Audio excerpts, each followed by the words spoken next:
Hello guys! Magandang araw po sa inyong lahat. Ako po si Lonely Sniper 16 at meron na naman tayong isang magandang mga tips na isi-share po sa inyong lahat.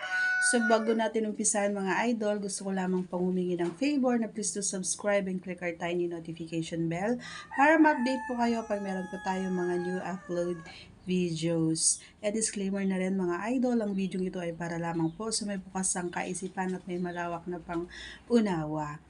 Our video for today's vlog ay mga posisyon na maaari makadalawa or makatatlo ang kababaihan. So, yan ang ating topic for today's video. Okay, so ano-ano nga ba ito mga idol? Kasi kadalasan ang nangyayari, minsan wala, hindi nakakapagpalabas, minsan nakakalabas, pero isa lang or hindi pa ganun na kasaya, hindi ganun na talagang naabot niya yung gusto niyang abutin, mga idol, no? So, kadalasan lalaki lang yung nakakapagpalabas ng happy ending talaga. Yun yung nangyayari, kadalasan.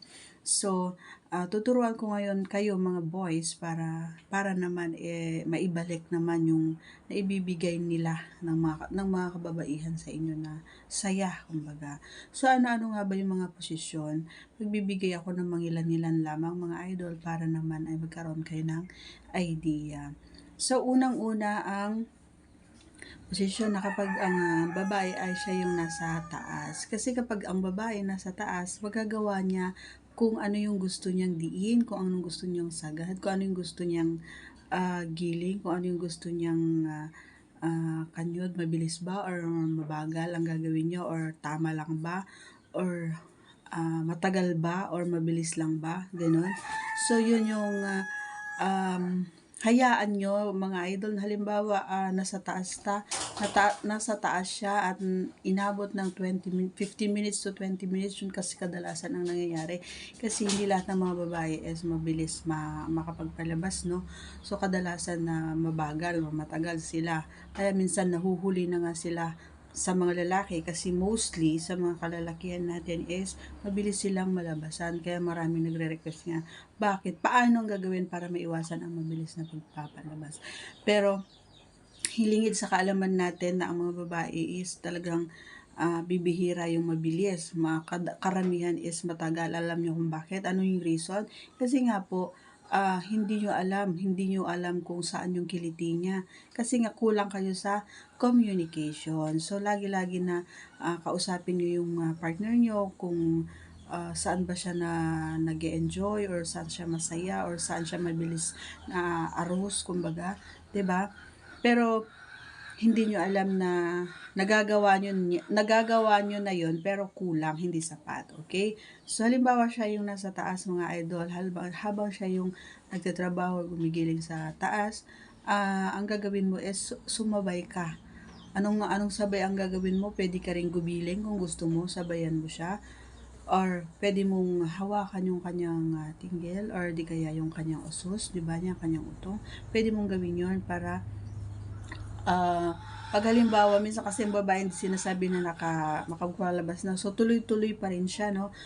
Nakapagpalabas na siya and then gusto niya makaisa pa, hindi sapat, kulang, nakapagpalabas pero hindi niya ganun naabot yung pinaka level up, kumbaga. So gusto niya pang ipagpatuloy, dire-diretso lang yan siya sa pag nasa taas siya. So dire-diretso ka lang din idol sa paglalaro sa kanyang Clyde, sa kanyang tinggil, di ba, sa kanyang uso. Bahala ka kung ano yung gawin mong basta dahan-dahan lang ang paghagod, mga idol. Wag mong ipaparana sa kanya na masasaktan siya kasi yung ano niya, yung concentration niya kumbaga is mawawala. Okay? So dahan-dahan lang paghagod doon sa bukana or doon sa tinggil ni Maricoy, okay? So, isa pang posisyon idol na pwede siyang makadalawa is yung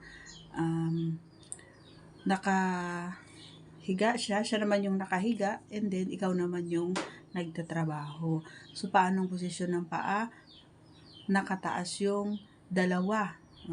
nakataas yung dalawa, pero mostly, minsan ayaw, minsan hindi ko sinasabing ayaw, pero hindi lang nagsasalita yung mga kababaihan, pero minsan kasi may mga babae na, lalo-lalo na yung mga medyo may edad na, so nahihirapan na sila kapag sila yung kapag itinaas mo yung dalawang binte, di ba, pag nilagay mo dito sa balikat. So, bibihira na yung pumapayag ng ganun, lalo-lalo na kapag nasa edad 40s, yung mga 50s, ganyan, bibihira na. So, minsan ang ginagawa is isa na lang, ayan, isa na lang, nakakadalawa din yon mga idol.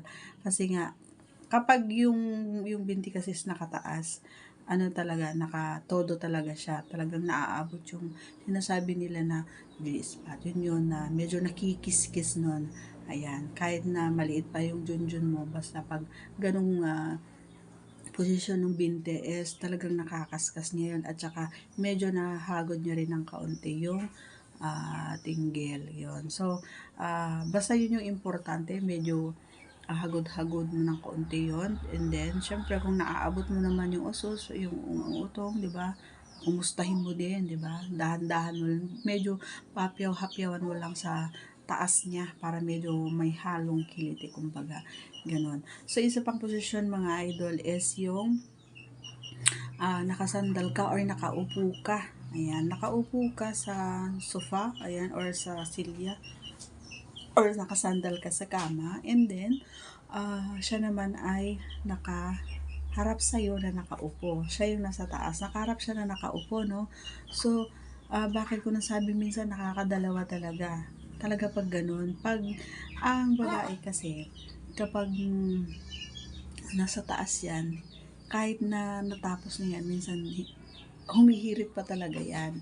Humihirit yan. Basta pag nagugustuhan niya yung ginagawa mong paglalaro doon kay Pechay or doon kay Usos or kahit saan mang parte ng katawan niya na alam mong gustong-gusto niya na ginagawa mo is hindi imposible, no mga idol, hindi imposible na makakadalawa yan, lalong-lalo na kapag magaling ka sa romansa. So, importante kapag huwag niyong kakalimutan ang romansa. Kasi nga, parang ano yan pampalasa, kumbaga. Yan yung pampalasa.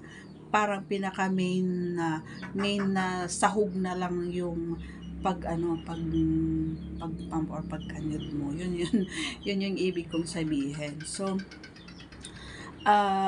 gaya nga ng sinabi ko, hindi masyadong vocal ang mga babae. Kaya kahit ilan ang nagagawa nila sa isang set is hindi nila sinasabi yan.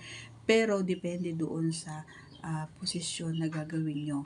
For sure, pag yung mga sinabi ko na posisyon na yon is nagawa nyo na, for sure kahit hindi nyo alam at hindi sinasabi sa inyo ng mga partner nyo, nakakadalawan or tatlo. Paano mo malalaman? Syempre, pag pabilis na ng pabilis yung kanyang pag ganon sa'yo, and then biglang tumigil, isa na yon. And then pag tinigil niya ng mga segundo lang, 5, 2, 3, 1, ganon, and then dumire-diretso siya, gusto niya pa yon ng isa pa. Or, gusto niyang makipagsabay sa'yo. Halimbawa, hindi ka pa rin natapos, nakadalawa na siya. So, hindi yun titigil hanggat hindi mo siya papatigilin. Ganyan ang mga girls. Ayan.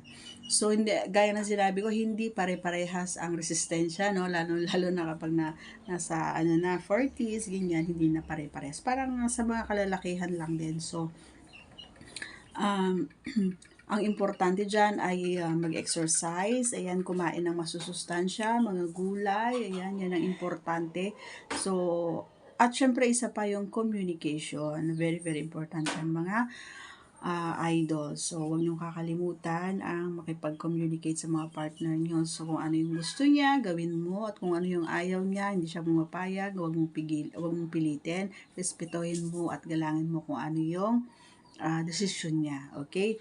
So, that's all for today's vlog mga idol. Sana po ay huwag po kayong magsasawa na manood ng mga videos natin. Ayan.